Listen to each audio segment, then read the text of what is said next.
Friends, మేము మేడారానికి వెళ్ళినామండి. మేడారంలో జంపన్న వాగులో స్నానాలు చేయాలని స్నానానికి వెళ్ళినాం.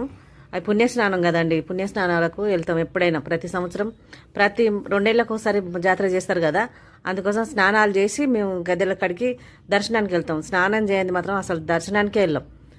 దర్శనానికి పోయినాము. కానీ చల్లగా ఐస్ గడ్డలాగానే ఉన్నాయి వాటర్.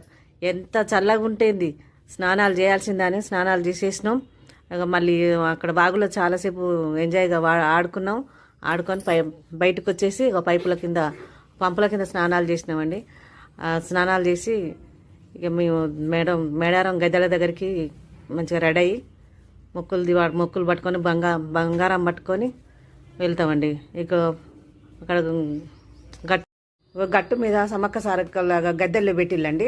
ఆ గద్దెల కాడ మొక్కి కొబ్బరికాయ కొట్టి పసుపు కుంకుమ చల్లి ఇక వాగులోకి దిగుతారు. దిగి స్నానాలు చేసి మళ్ళీ బయటకు వస్తున్నప్పుడు మళ్ళీ బొట్టు పెట్టుకొని ఇక అక్కడ గద్దెల కాడ ఎన్ని గద్దెలు ఉన్నాయో ఆడ మొక్కుకుంటూనే ఉంటాం.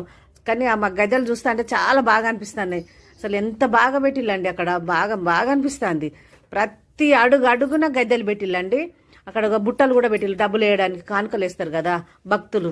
అందువలన భక్తుల కోసానికి మేము డబ్బులు అందులో డబ్బులు వేసినాం. అక్కడ పసుపు కుంకుమ